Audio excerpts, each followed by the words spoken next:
when you go look at the numbers. Just But maybe, I but you need to also mention want to say they're not. when they target and Stephen, I have to make a personal note about this. My dad was killed on a farm, Oh, I'm sorry to hear that. hacked to pieces with machetes.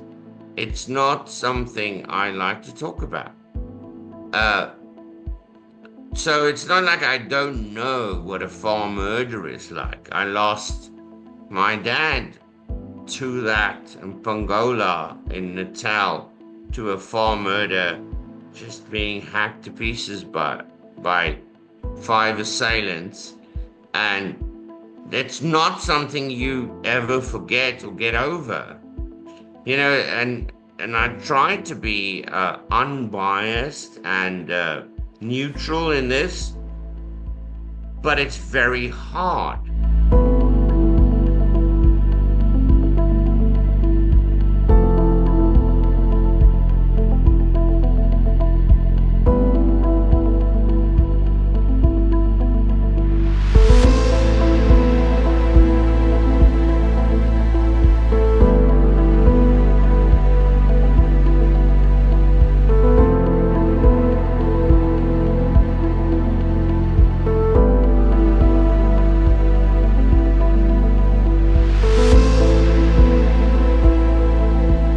I say, that's a nice shirt. Yeah, that logo is incorrect though. Oh, we'll get there. Don't worry, Well, anyway. the logo will still be out there for some time. And then I've just pushed out the new app update that will, as soon as it gets approved by Apple, the new logo will be featuring on the App Store, and then Android will be going out later today as well. Now, I can see your shirt's a little bit too big, Walter. Have you lost weight? Uh, Lost weight. There's no brandy in this area, so I've had to abstain. Yeah. But yeah, healthy and happy. I'm glad to see you healthy because I know last year has not been a great year in terms of health for you. Now, I'm going to go straight to the point. We today is we're going to talk a little bit about politics, if you can even phrase it like that. Because as of today, the 20th of May, 2025, is it the 19th still in America? Yes. South African President Cyril Ramaphosa is in Washington, D.C., seeking to mend strained relations with the U.S. President Donald Trump. The diplomatic tension escalated after the U.S. granted refugee status to 59 white South Africans, cited alleged racial persecution, a claim Ramaphosa's government denies. Trump also cut U.S. aid to South Africa and announced a boycott of the upcoming G20 summit in Johannesburg, accusing South Africa of land expropriation and violence against white farmers. I'm just going to quickly pause on that note there because I was listening to a media correspondence this morning where an American journalist was attacking one of the verbally accusing one of the White House staff that that's all fabricated. It's not true. But just 30 minutes before that, at 2 a.m. in the morning when I couldn't sleep, I was reading how a group of intruders invaded a farm in South Africa and threatened to kill the farmer's 1-year-old baby, which I think is totally unacceptable. He obviously defended his family and they are unharmed. Thank goodness for that. Right, to continue, in response, Ramaphosa aims to reset bilateral ties by promoting business partnerships, notably involving Elon Musk's companies. Discussions including potential favorable tariffs for Tesla and addressing licensing issues for Starlink, Musk's satellite company. Domestically, Ramaphosa faces political challenges. The Democratic Alliance, DA, voted against the 2025 budget, leading to questions about its role in the coalition government. Ramaphosa's spokesperson suggested that DA should reconsider its participation in the government of national unity. Now, that's a little bit of a local news. Just to jump down back to international, in a recent statement, Ramaphosa criticized the Afrikaners who sought refuge in the US, labeling them as cowards for leaving South Africa during a critical period of national rebuilding. How can you blame them? Walter Jackson, you are currently in the United States. You just got your citizenship a few months ago after already living in the US for 5, 6 years. You have traveled the world to 170 countries plus. you are wise in your ways of travel, understanding cultures, understanding the different um, dynamics of nations across the world. So we love to hear you explain your thoughts to us, explain these things to us. What is your point of view of this current visit of Cyril Ramaphosa to the United States? Okay, so as we're Shia, and as you said, even though my shirt doesn't even fit anymore, as we're Shia, we've never been political. We only want to provide a safe space for South Africans to meet up. We're Shia, right? When you're a Shia. But unfortunately, we have so many members, we can't stay out of the current political situation. So I've done a video about all the process that you go through to apply for refugee status, and it's given quite a lot of South Africans hope. And we go back often, we go hunt, we go spend time with the family. It's an amazing country still, South Africa, but there are a lot of people who don't have hope. They are under BEEE, broad-based economic empowerment, right? Which is absolute nonsense. It's a scam where a majority tells the minority they can't get jobs. And that is in its own a political statement. That's just my opinion, not the opinion of Oorsee. But the ANC has come now to know the repercussions of that, losing so much ground over the last election. But people in South Africa have to realize when it comes to America and Trump, he's not doing this as an altruist, as your savior. Uh, Trump is doing this as a political move because the South African government made a application at the kind of courts in Europe to say that they support Palestine and they will go against the US government. And it's all a political move now. Do you, Trump, sorry if I may interrupt. Do you think that's going to come up in the conversation between Cyril and Donald Trump when oh, it'll be one of the first things they talk about because Trump, it's always America first, and that's his policies. And I don't take this as a judgment against Trump. I'm just saying that's the kind of president he is. He puts America first. That's what he got elected on, and that's what he's done so far. He puts America first. He's put tariffs on every country in the world, more tariffs on South Africa. Uh, uh, he put even like now sanctions on certain ANC members. I think maybe some of that is driven by Elon Musk. I don't know. I'm not in the cabinet. All I can say is from an observer who watches the news all the time and who has been in conversation with my local senator, my local MP about the South Africans arriving here.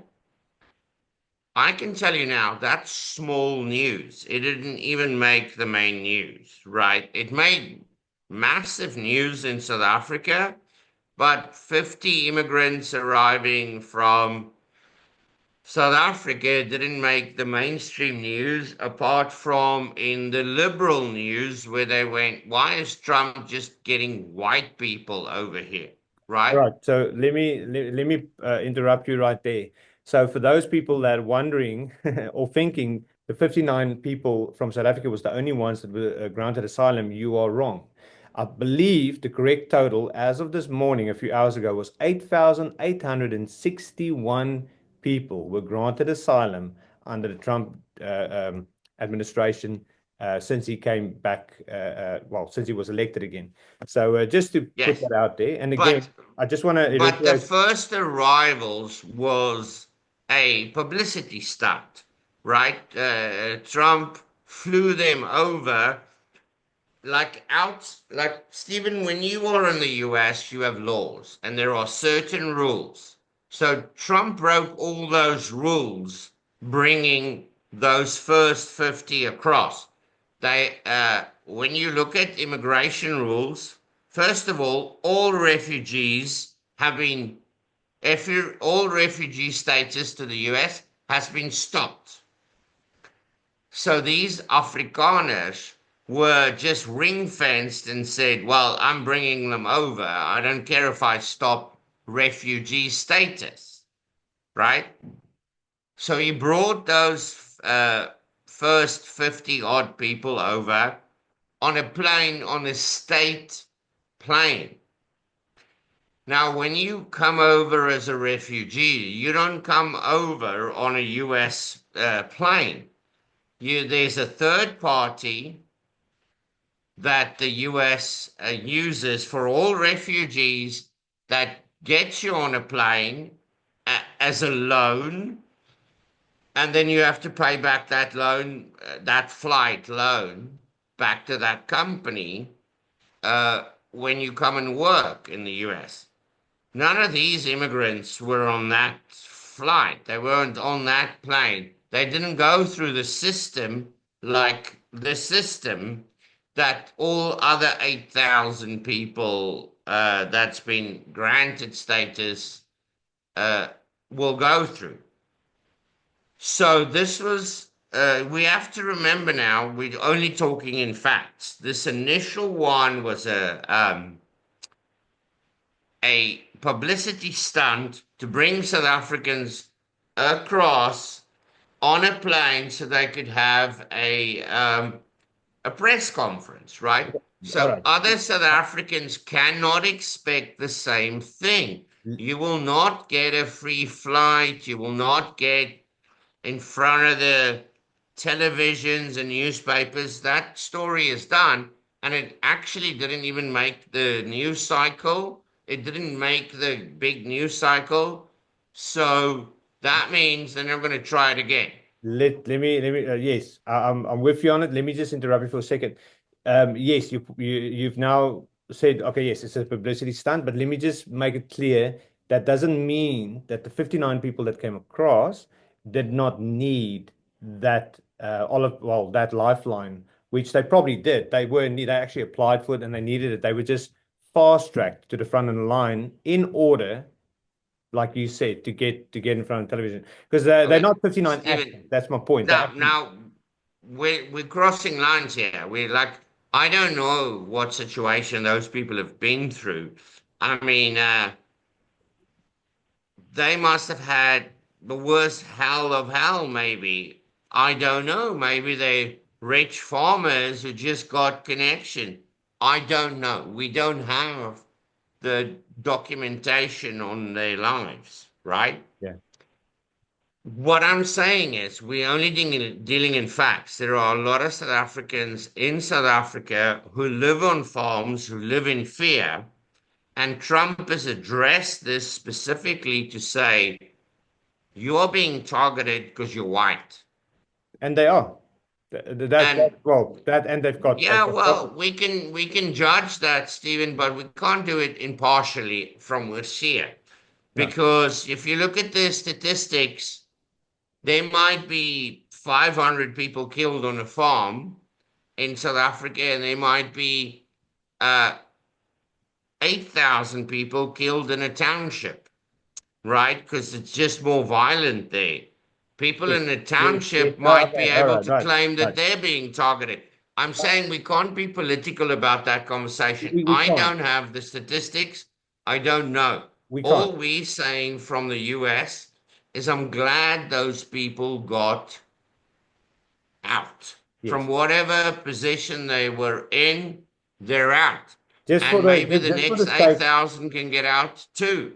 just for the sake of so everyone understands what is actually being said. that yes, so you have a group of Afrikaners, and if you do a quick search on the news, there are media outlets in South Africa that reports farm attacks and murders. There is a lot of them. Yes, there is also a lot of violence in the townships, but the difference is in the townships they targeting each other, and it's normally drug related or it's money related violences. Where in the farm attacks, it's a race related, and that's where it gets a real slippery slope because it's easy for the other side to play the race card based on, say, apartheid, but that's been like 30 years ago. Now the tables have turned, and we're now, well, I'm saying I've already left, but the minority group, if I have to put it that way, is now being targeted for based on race related. I think that's what Trump made the point of, is that most countries have laws that protect the minorities, right? That's what makes South Africa so unique. They have laws that protect the majority, and BBEEE has been going on so long, it's been proven not to work, even for black empowerment, and the ANC government has persisted. The ANC government has crumbled now. They've fallen to their lowest levels of popularity in the country ever. And us who sit and just want to support the Oorsee community, all we can do is sit here. I'm sitting in the US thinking, how can I support the new people arriving? That's the Like, we purpose. The want to core get purpose them. of the app at the end of the day is Yeah, helping each that's the other. whole purpose of Oorsee.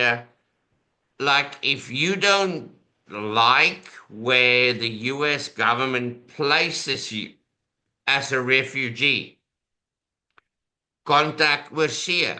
We'll get you a different place. We'll help you find another place. Join the app. We'll find you a job somewhere else. We'll find you a community somewhere else. We'll connect you with people elsewhere.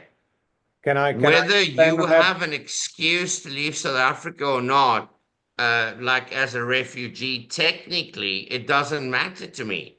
If you get on a flight and you move to the US, this side, when you get this side, we are here to help. We are not there to help you leave. That's not what Oorsee does. That's what I was going to get into. I've got a lot of messages coming in from people who's asking us to help them find work.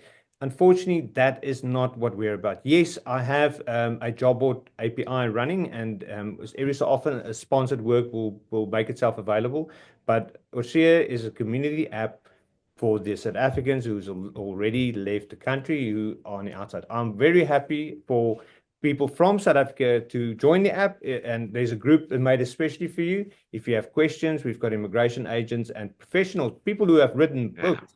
People like Robin Vogel, who's written a book about immigration, who is available for assistance if they need it. Yeah, and we've got quite a few, we've interviewed quite a few immigration lawyers, but Oorsee, people have to realize watching this video, you and I, we do this for free. Well, not for free. It costs us money to run the app, and we're just doing this for other South Africans to help them. Like, if you need help, go on the app, go on the community, find South Africans close to you. People are willing to help, right? But we also can't spin political nonsense. We're not politicians. We don't care about the politics, even in South Africa. Both Stephen and I have left. But we also can't take it when Okay. people tell you lies. Like, Okay. if anybody asks you money to help you go overseas, spam, scam, bullshit. Be careful. I really want to just put a little bit into that because I didn't care about the politics and what's happening in South Africa, but it turns out I do because I still got people there whom I actually care about. And if I wake up at 2:30 in the morning and I'm feeling restless and I'm scrolling on my phone and I hear BS debates about people just thinking they understand what's going on in South Africa and they're not even from there, I get really, really upset. So what happened was this morning, the whole topic that I've stumbled upon was about genocide, which is what Trump is saying. One of the reasons is he's giving refugee status. And yes, the person making the argument was correct. There's no public or visible genocide happening, but it's like it's like guerrilla warfare almost. They're doing it in such a subtle manner, being obviously encouraged by people like the EFF to go and do it, that people are actually getting hurt and they are scared. And that's why they need this lifeline. That's why they need to get out. And in no shape or form, I'm going to admit that I'm not I don't know anything about US politics. I'm not a Trump supporter, nor am I against him. I just sort of look from the outside to see what's happening because I firmly believe that God puts people in place sometimes to get things done. Well, I mean, Stephen, it's difficult when you look at the numbers just in South Africa. It's not I don't think it's a genocide in the way like the British did against the farmers in the Boer War, where they targeted people. I think it's more um, maybe farmers are soft targets. I think the overwhelming murder rate in South Africa is still black people. When you go look at the numbers. Just But maybe, I you need to also mention want to say they're not. when they target and Stephen, I have to make a personal note about this. My dad was killed on a farm, Oh, I'm sorry to hear that. hacked to pieces with machetes. It's not something I like to talk about. Uh, so it's not like I don't know what a farm murder is like. I lost my dad to that in Pongola in Natal to a farm murder just being hacked to pieces by five assailants. And it's not something you ever forget or get over. And I try to be unbiased and neutral in this, but it's very hard not to be angry and aggressive. But we also have to try and be neutral. Now that we've left the country, people who come to America, and that's kind of the point I want to leave at. People come to America and they've had farm attacks. I know what you've gone through.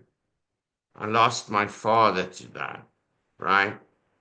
I know what you've been through. We lost everything. We lost the farm as well. So you don't show up in America and think, I don't know what you've been through, right? So we are here to help.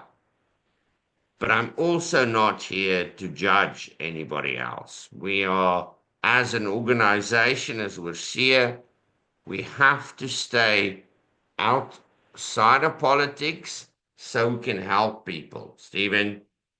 And we can't judge anyone. So that's the point I'm going to leave for tonight. Walter, I am very sorry to hear that. I've known you for 2 years now. You're my business partner. We own this app together and we own everything around the app. Even like you said, it's non-profit, it's a deficit, whatever the financial term is. I'm sorry you have endured that. That is terrible. Um, yeah, the point I wanted to make earlier when you said the most people in South Africa still being killed is blacks, is just to make, so for those international people listening, it's them killing each other. It's not like there's a group of white people going into townships killing people. That's not happening. Where on the other way around, it does happen for the white farmers, which obviously is getting hurt. And like Walter said, we're not politically affiliated at all. And skin color is a thing I absolutely don't want to talk about. I don't even in making this video is making me cringe, and I don't. It's publishing it even is hard. But these are facts, like Walter put out there, and these things need to be mentioned because there's a lot of misinformation out there. People think they understand what's going on. Trust me, you don't. In order to understand what's going on, you had to live there and live in the countryside and heard firsthand or experience, as like in Walter's case, what is going on.